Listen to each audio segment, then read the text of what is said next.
Vous nous écoutez sur le net sur rfm.sn. Pour moi, RFM, c'est la radio la plus proche de la population. Pour être beaucoup plus proche de ses auditeurs, RFM est à votre disposition un portail web de dernière Soir. RFM Soir. Merci de suivre les programmes de la radio Futur Média. Bonsoir à toutes et à tous. 22h, le journal. Georges Bétédio. Au sommaire de ce 22h, rebondissement dans l'affaire du saccage du terrain municipal de Sédhiou. 22 jeunes arrêtés. Ils avaient pris la fuite. L'arrestation intervient 2 ans après le procès de 14 jeunes arrêtés en 2012, puis libérés. Keur Ndiaye Lo dans la communauté rurale de Bambilor. Manifestation ce dimanche des populations. Elles ont battu le pavé pour s'opposer au lotissement de 14 hectares de terre, site réservé à un projet mort-né d'une école inter-État. La promesse des autorités aux éleveurs, 14 000 tonnes d'aliments de bétail subventionnés à leur disposition. Les bénéfices issus de la vente vont servir à la mise sur pied de magasins de stockage. Rassemblement demain des travailleurs de l'hôpital général de Grand Yoff City devant le ministère de la Santé pour exiger le paiement des heures supplémentaires et le remplacement du directeur de l'hôpital.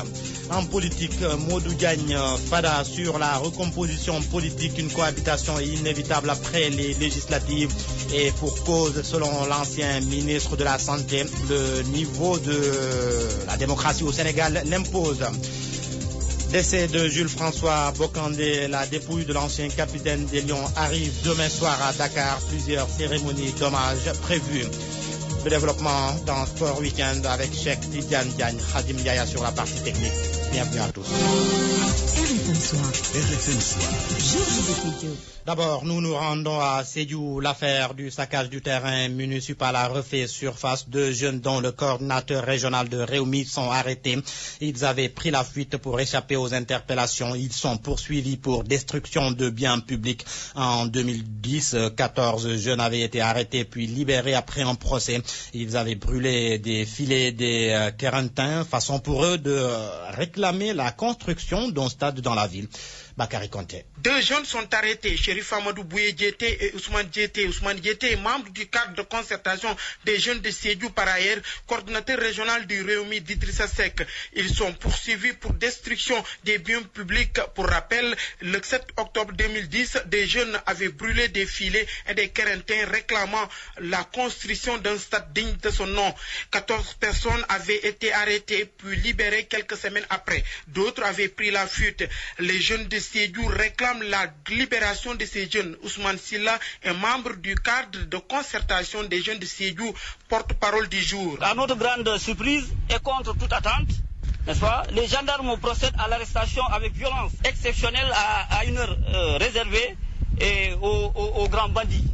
Donc au domicile de certains jeunes, constatés hier samedi 12 mai 2012. Donc à 1h30 du matin, et chose que le cadre a déplorée. Et sur ce, le cadre demande à ce que ces jeunes soient libérés et tout de suite. Sinon, le cadre va se faire entendre. Donc c'est ce que nous ne voulons pas. Et nous jouons à la carte de l'apaisement et nous demandons que ces jeunes soient relaxés purement et simplement. Un 3e jeune est toujours recherché par la gendarmerie. Bakary Konté, Sédhiou, Radio Futur Média. Keur Ndiaye Lo dans la rue ce matin. Les populations ont battu le pavé. Elles réclament la restitution de 15 hectares de terre affectés à un défunt projet d'une école inter-État. 15 hectares qui sont aujourd'hui en train d'être morcelés. Chose inacceptable aux yeux des habitants. Ils disent leur détermination à ne pas assister au lotissement du site et interpellent les nouvelles autorités. Les échos de la manifestation des habitants de Keur Ndiaye Lo dans la communauté rurale de Bambilor. Ousseynou Thiam. Regroupées autour d'un collectif pour la défense des intérêts de Keur Ndiaye Lo, les populations de ce village situé dans la communauté rurale de Bambilor ont investi la rue ce dimanche. Des habitants de Keur Ndiaye Lo qui exigent la restitution de 15 hectares de terre qui ont été mis à la disposition de l'ancienne école inter-État des sciences et médecine vétérinaire par décret présidentiel. Aline Faye, leur porte-parole. Quitte à ce qu'on ôte nos vies, mais ce projet ne marchera pas. On n'a plus de terre. Parce que cette terre peut nous servir. Doit servir à la jeunesse de Keur Ndiaye Lo et l'avenir de Keur Ndiaye Lo. Parce qu'ils peuvent nous servir d'hôpital, de lycée, de stade, d'espace jeune, de foyer, et pourquoi pas même d'un stade, pourquoi même encore. Des habitants de Kerniaïlo qui interpellent le nouveau ministre de l'Habitat et de l'Urbanisme Khoudiambaye pour l'annulation de l'arrêté de l'ex-ministre Oumar Sarr qui autorise aujourd'hui le lotissement de ce site de 15 hectares. En outre, ces habitants pointent du doigt la promotrice Aïda Sall de vouloir accaparer leurs terres. Mais cette dernière estime qu'elle est simplement prestataire des services qui agit sous les ordres de la coopérative d'habitat des travailleurs de l'ancienne école inter-État. Ousseynou Thiam, Kerniaïlo, RFM. C'est la terre qui fait courir litige foncier dans la communauté rurale de Dias, plus précisément dans les villages de Mbayar et Ngap. Là-bas, les populations s'opposent à l'implantation d'une carrière dans la zone à l'origine du refus. Elles craignent une prolifération des maladies diarrhéiques. Mbour Mamadou Diop. Mbayar et Ngap sont deux localités de la communauté rurale de Dias confrontées à un problème foncier. À l'origine du différend, l'implantation d'une carrière sur une superficie de 16 hectares par un promoteur jamaïcain. À l'occasion d'une réunion de sensibilisation, les populations de ces deux villages s'opposent catégoriquement à l'implantation de ce projet dans leur zone. AB6 porte leur parole. Clairement, quand ils étaient là, quand ils sont revenus, et pour la troisième fois, nous disons non. Et bon, je vois qu'ils sont en train de faire leur stratège, de réunir des documents, mais ils n'ont qu'à avoir tout ce qu'ils veulent. Et de toute façon, ils viendront nous trouver sur place et ils verront notre détermination par rapport à notre opposition à ce projet. Les populations de Ngap et de Mbayar craignent la prolifération des maladies pulmonaires dans leur localité avec l'implantation de cette carrière. Oui, c'est lié à beaucoup de raisons. Il y a l'aspect, disons, géographique, il y a l'aspect historique que tout le monde connaît, et puis il y a l'aspect aussi de la santé. Parce que tout le monde sait que dans la zone, comme on dit, il y a eu beaucoup de projets comme ça.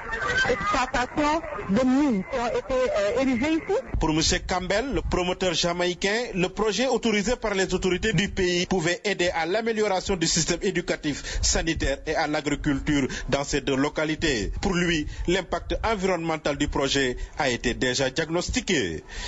RFM Mbour, Mamadou Diop.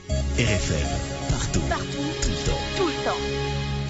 À 22h07, nous parlons agriculture. Agriculture à Ziguinchor. Le cadre régional de concertation des ruraux s'oppose à l'achat par l'État de semences de riz tout venant.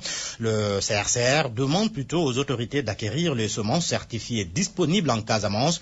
Une délégation du cadre national de concertation des ruraux était en tournée dans la région de Ziguinchor. Elle a par ailleurs invité le gouvernement à renouer le dialogue avec le CNCR, dialogue rompu avec l'ancien régime depuis 2010. Le président du cadre régional de concertation des ruraux de Ziguinchor, Aziz Badji, au micro de Abdoulaye Sambou. L'État doit mettre l'accent à accompagner la multiplication de semences pour arriver à avoir un capital semencier et dans toute sa composante pour que les producteurs eux-mêmes s'approvisionnent au niveau de leur site de multiplication de semences, des semences. Pour ce qui concerne le riz, nous avons environ 130 tonnes de semences de riz certifiées. Il faudrait qu'avec ce nouveau gouvernement, avant d'acheter des semences ailleurs, tout venant, qu'on achète, que l'État qui veut s'engager à apporter des semences aux populations, achète d'abord les semences certifiées qui sont disponibles au niveau de l'endroit. Et ce sont des semences qui sont adaptées à toute la toposéquence de nos vallées de Casamance. Et c'est des semences pluviales. Voilà l'avantage. Parce que les années passées, on avait souvent quelque chose comme 25 à 50 tonnes de reliquats de semences certifiées dans nos mains parce qu'on recevait du tout venant. Et des semences même irriguées qui ne sont pas aptes à la production de riz dans nos vallées. Mais nous avons dit que pour la région de Ziguinchor, nous aurions souhaité que si effectivement cet accompagnement va avoir lieu, que les semences arrivent au plus tard dans la dernière quinzaine du mois de mai. Parce que nous avons eu des informations de la météo. Si jamais, après cette période, on enregistre des pluies jusqu'à hauteur de 20 mm, on est déjà si les semences ne sont pas à la disposition des populations, on est déjà out de la campagne. Et donc c'est pourquoi il a été demandé de mettre en place des commissions d'urgence depuis le niveau national jusqu'au niveau local. Depuis 2000, le gouvernement du Sénégal de l'Or n'a jamais accepté de dialoguer ni même discuter avec la composante de la société civile OP, qui est le CNCR. Et ce qui a amené à la création de Japan. Nous avons que ce gouvernement doit s'atteler à réaliser réactiver le dialogue et sa concertation, voire même institutionnaliser sa concertation avec le CNCR et ses membres. Et cette bonne nouvelle pour les éleveurs, 14 000 tonnes d'aliments de bétail subventionnés vont être mises à leur disposition et l'argent issu de la vente du produit va servir à la mise sur pied de magasins de stockage. Une assurance du ministre de l'élevage en visite dans la zone sylvo-pastorale. C'est après que les éleveurs lui ont fait part de leurs préoccupations. Ibrahim Khalissen. De 900 millions, l'enveloppe destinée à l'achat de l'aliment de bétail est passée à 2 milliards 400 millions de francs CFA. La révélation est du ministre de l'élevage, Mme Aminata Mbengue Ndiaye. 14 000 tonnes, nous mettons à votre disposition. L'argent issu de la vente servira à la mise sur pied de magasins d'aliments de bétail. Subventionner le prix, nous créer une banque pour aliments bétail, un magasin pour aliments bétail. Madame le ministre de l'élevage, qui a effectué une visite de travail dans la zone sylvo-pastorale, s'est aussi prononcée sur une autre préoccupation des éleveurs, à savoir l'eau. Dinañu mëna def ay bassin de rétention ci gox bu né ba nga xamné lolu dina tax jur gi dinañu am fuñu naan. Et pour la conservation et la transformation du lait, Madame le ministre de l'élevage promet la réhabilitation des mini-laiteries. Xam nañu ni fi que zone laitière la ci 4 mois de l'année voire le 5 mois de l'année nu ñu mëna def pour jappalé len ngeen am mini-laiterie bu soobé Yalla dinañu ko def. Des promesses très bien accueillies par les éleveurs venus en masse accueillir Madame le ministre et son équipe à Mbar Toubab, considéré comme le centre de gravité de l'élevage dans le département de Louga.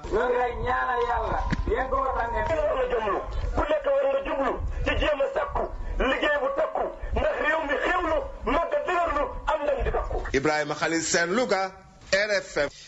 22h12 sur la radio Futur Média. Rendez-vous demain devant les locaux du ministère de la Santé.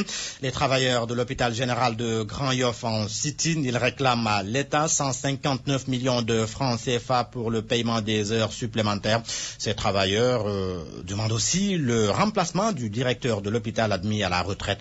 Là-dessus, écoutons Cheikh Seck, section du syndicat des travailleurs de la santé de l'hôpital général de Grand Yoff.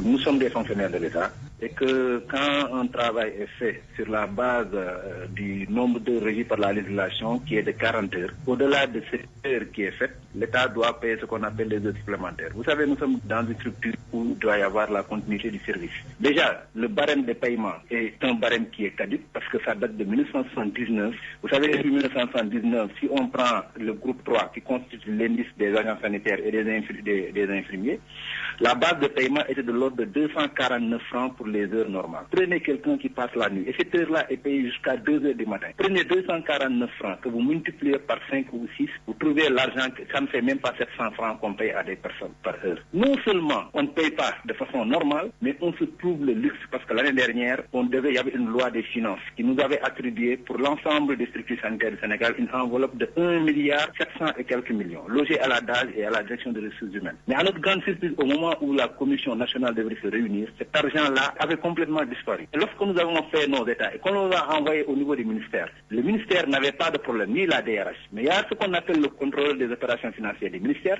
qui a posé son veto en disant que lui, il ne paye pas d'arriéré de l'année dernière. Mais si les gens souhaitent réellement, comment on peut une personne travailler pendant une année parce qu'il dit qu'il a reçu une note circulaire du ministre du Budget.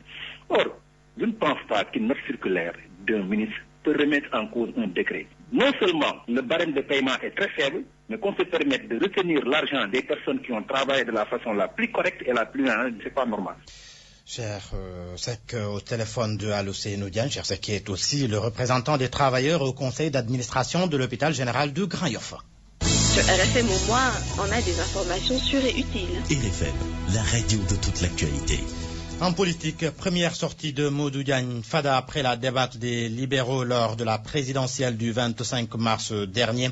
L'ancien ministre de la Santé pense aux législatives. Selon lui, une cohabitation est inévitable parce que le niveau de la démocratie au Sénégal l'impose. Modou Diagne Fada juge par ailleurs normaux les audits annoncés par le nouveau régime. C'était lors d'une journée de mobilisation à Darou Mourti.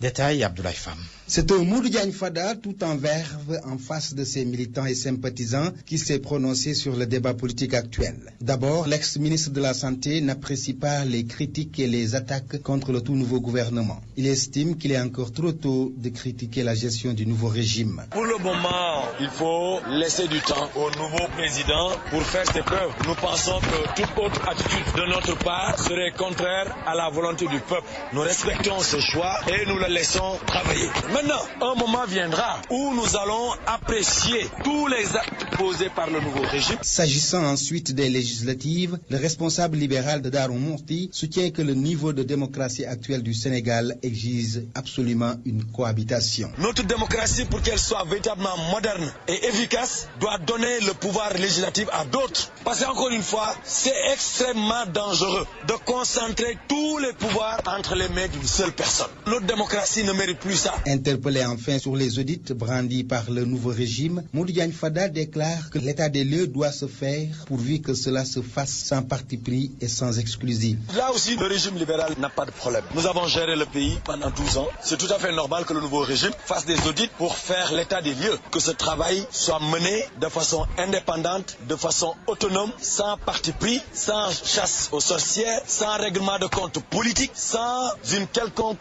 influence en direction de la justice. Il ne s'agira pas d'auditer à partir de 2007 ou de 2008. Il faut auditer l'ensemble de la gestion libérale. Toutes ces déclarations, Modou Diagne Fada les a faites en marge de la journée de mobilisation qu'il a organisée ce week-end à Darou Mouhty. Abdoulaye Fam, Darou Mouhty, RFM. Une question qui fait débat, la réactivation de la Cour de répression contre l'enrichissement illicite. Des juristes sont divisés sur la question. Des membres d'ONG de défense des droits de l'homme estiment que cette Cour va piétiner les droits humains. Babacar Fall. C'est Maître Dembassiré Bathily qui lance le débat. L'ancien président de Amnesty International Sénégal estime que la Cour de répression contre l'enrichissement illicite pose un problème de droits de l'homme. Ressusciter la Cour de répression de l'enrichissement illicite est peut-être une bonne chose, mais elle n'est pas conforme au principe du droit des droits humains. Il y a violation du principe de la procédure, ce qu'on appelle inversion de la charge de la preuve. Il appartient au poursuivant d'apporter les preuves de ces accusations.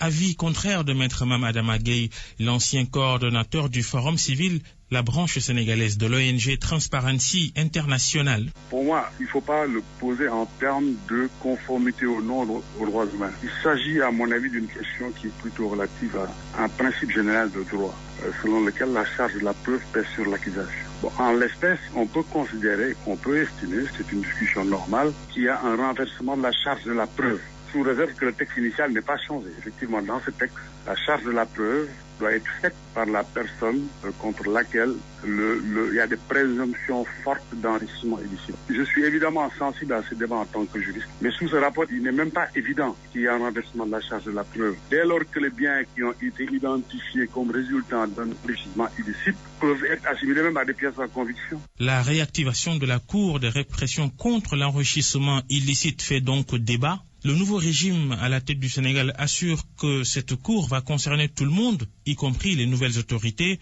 Et justement, le patrimoine du président Macky Sall suscite plusieurs interrogations, tout comme la fortune d'anciens dignitaires du régime Abdoulaye Wade que beaucoup trouvent démesurée.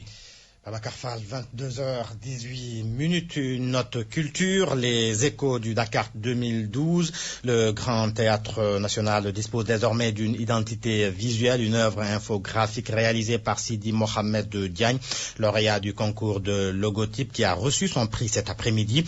Dans le cadre de la Biennale des Arts, le Grand Théâtre a aussi abrité une cérémonie de dégustation sur le thème « L'art culinaire à l'honneur ». Reportage de Anna Rocha qui s'est bien servi. 1 million de francs CFA, c'est la rondelette somme gagnée par Sidi Mohamed Diagne, lauréat du concours de logotype du Grand Théâtre National. Cet infographiste de métier a reçu son prix des mains de Rémi Sagna, journaliste et proviseur général adjoint du Forum mondial de la langue française. Je suis vraiment très ému d'avoir gagné le concours, surtout du Grand Théâtre. Ça fait beaucoup d'argent, ça fait aussi beaucoup d'argent, mais vraiment je compte l'investir dans du matériel informatique. Les 6 autres dossiers retenus par le jury du concours n'ont pas pu faire le poids face à celui de Sidi Mohamed. Le choix a même été très facile selon le professeur Yacouba Konaté, président du jury. Un dossier techniquement plus approfondi que les autres pour reprendre les propos de monsieur Konaté. Place au cocktail. Sur du reggae d'Alpha Blondy, la trentaine de convives présentes à la cérémonie a pu déguster des mets venus de presque toutes les régions d'Afrique, du tchéboujen au hatchiké en passant par le couscous marocain au folang du Cameroun. Anna Rocha, merci. 22h20, c'est la fin de ce 22h. Donc, le rappel de ce qui a fait l'essentiel de l'actualité. Georges Bété Diop. Rebondissement dans l'affaire du saccage du terrain municipal de Sédhiou. 2 jeunes arrêtés, ils avaient pris la fuite. L'arrestation intervient 2 ans après le procès de 14 jeunes qui avaient par la suite recouvré la liberté. Cœur Ndiaïlo dans la communauté rurale de Mbambilor, manifestation ce matin des populations. Elles ont battu le pavé pour s'opposer au lotissement de 14 hectares de terre, site réservé en projet morné d'une école inter-État. La promesse des autorités aux éleveurs, 14 000 tonnes d'aliments de bétail subventionnés à leur disposition. Les bénéfices issus de la vente vont servir à la mise sur pied de magasins de stockage. Rassemblement demain des travailleurs de l'hôpital général de Grand Yoff, sit-in devant le ministère de la Santé. Sit-in pour exiger le paiement des heures supplémentaires et le remplacement du directeur de l'hôpital. En politique, Modou Diagne Fada sur la recomposition politique. Une cohabitation est inévitable après les législatives. Et pour cause, selon l'ancien ministre de la Santé, le niveau de la démocratie au Sénégal impose donc cette cohabitation. Décès de Jules François Bokandé, la dépouille de l'ancien capitaine des Lions arrive demain soir à Dakar. Plusieurs cérémonies d'hommage sont prévues. Le détail de l'actualité sportive, ce sera avec Cher Tidiane Diagne dans Sport Weekend. Merci à Khadim Ndiaye qui a assuré la partie technique de cette édition. Merci à vous également de nous avoir suivis. Excellente suite des programmes sur Radio Futur Média. Sur RFM, le sport ne s'arrête jamais. Et c'est pour ça qu'on est numéro 1 sur tous les sports. Football local et étranger, basket, handball, les arts martiaux, boxe, l'athlétisme, le rugby, beach soccer, volleyball, tennis, lamb ji. Attention, la jigéen Diagne ñel tegg sa baram ko. Lamb ji tàggat yaram mu cosaan tax Radio Futur Média santal ko penc ci programme. Samedi bu nekk diggante 15h ba 16h30 pencum lamb ci Radio Futur Média ngir waxtaane li ñu moom. Mbay, ndaw lu rëy. Samedi, suivez Sport Weekend, 21h15, 22h pour le Wolof et 22h15, 23h pour le français, avec Cher Tidiane Diagne. Dimanche, on remet ça, tous les résultats du week-end dans Sport Weekend. Tous les sports commentés par de véritables spécialistes, c'est uniquement sur RFM. Moi, mon sport favori, c'est RFM. Vraiment? Et oui, c'est là que ça se passe.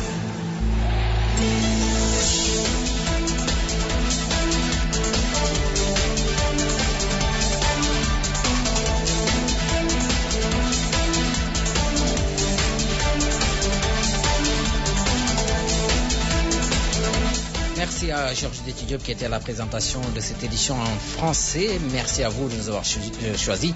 Khadim Ndiaye est la partie technique de Sport Weekend. Cher Tidiane Diagne est à la présentation. Et nous parlons donc de la dépouille mortelle de Jules François Bokandé qui arrive à Dakar ce lundi à 20h. Mardi, il y aura une cérémonie officielle d'hommage dans l'après-midi au stade Demba Diop avant l'enterrement à Ziguinchor. Nous allons donc écouter Diapadji. Lui, il est membre et porte-parole du comité des supporters du Casa Sport de Ziguinchor. Un accueil triomphal est prévu, nous dit-il. Nous l'écoutons.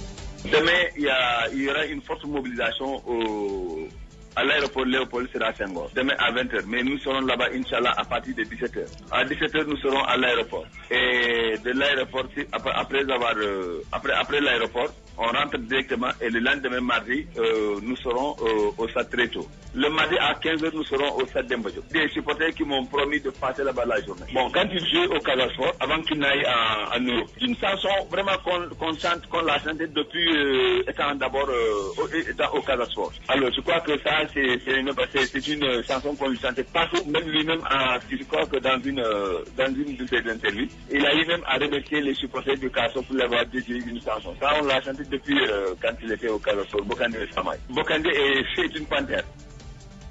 Voilà donc à l'instant Diabadji, le porte-parole du comité des supporters du Casa Sport de Ziguinchor, qui compte donc bien accueillir la dépouille mortelle de Jules-François Bocandé. Donc le corps attendu demain à partir de 20h au stade Léopold Sédar Senghor. Les anciens internationaux vont aussi célébrer Jules-François Bocandé. Ils vont tout d'abord aller chercher le corps de l'ancien buteur des Lions à l'aéroport Léopold Sédar Senghor. Un grand moment de communion mardi, donc ce sera au stade Demba Diop. Les détails avec Sega Sakho, qui est le porte-parole des anciens internationaux de football.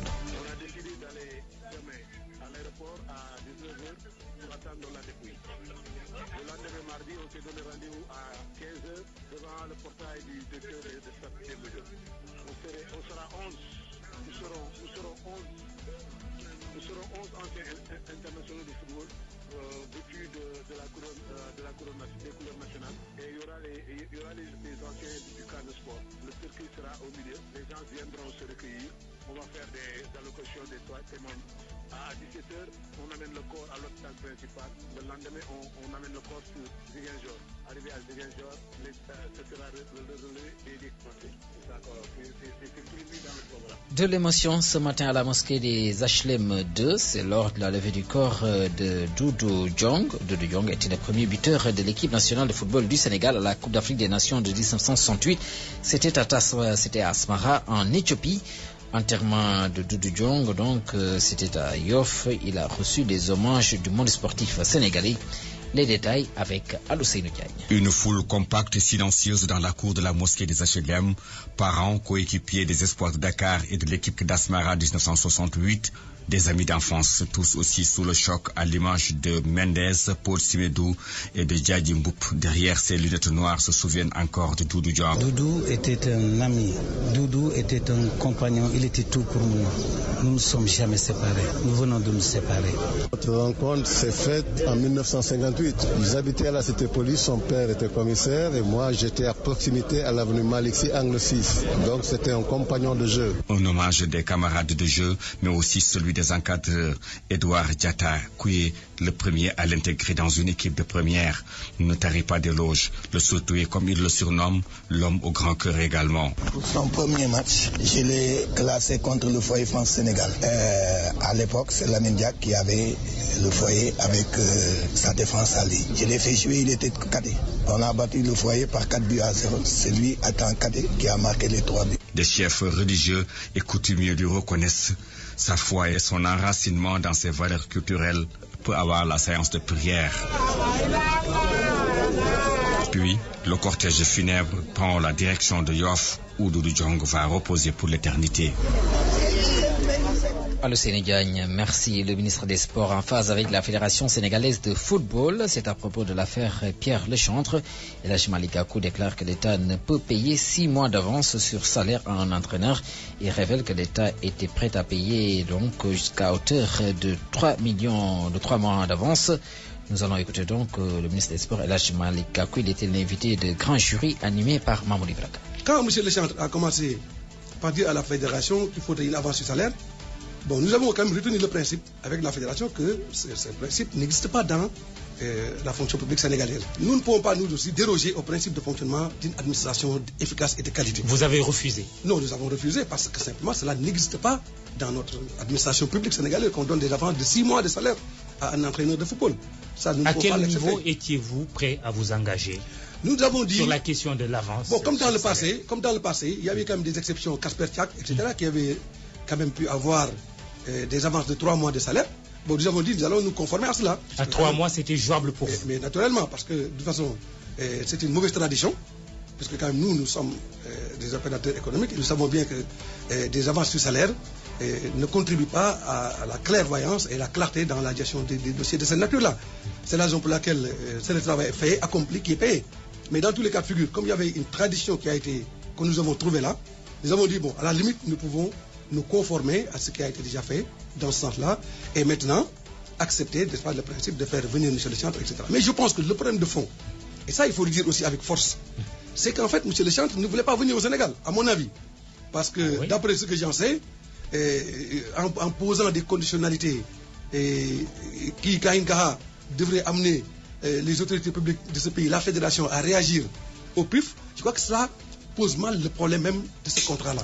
Au chapitre rendez-vous conférence de presse ce lundi du directeur technique national Amsat Fall, la rencontre est prévue à 11h au 6S.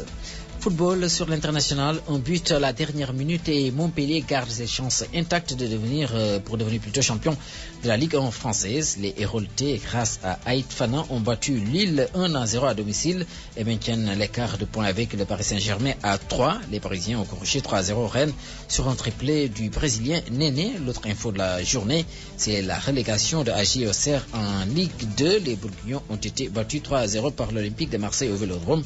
AG Auxerre reçoit Montpellier pour la dernière journée alors que le Paris Saint-Germain se déplace à Lorient. Dijon et Ajaccio relégables seront édifiés lors de la dernière journée. Justement, Ajaccio a fait match nul, un but partout contre Lyon. Même score pour Dijon sur la pelouse de Toulouse. À présent, les autres résultats de cette avant-dernière journée du championnat français. Bordeaux à domicile domine 1-0 Lorient. Brest à domicile bat 1-0 Valenciennes. Caen à domicile battu par l'FC Sochaux 3-1. Dijon et Toulouse font match nul, un but partout, 3-2 pour Nancy face à Saint-Etienne. Nice et Evian-Tono-Gaillard ont fait match nul, un but partout. Le suspense jusqu'au bout, Manchester City sacré champion d'Angleterre après 44 ans de disette. En concurrence avec son rival Manchester United, les Citizens ont remporté le titre grâce à leur difficile victoire à domicile 3-2 contre les Queen's Park Rangers. Le but victorieux a été inscrit à l'ultime minute des arrêts de jeu par l'Argentin Kun Agüero. Dans la foulée, Manchester United deuxième au classement avec le même nombre de points que City, 89 chacun. Manchester United donc à domicile 1-0 Sunderland. Arsenal arrive en troisième position après sa victoire 3-2 sur la pelouse de West Bromwich.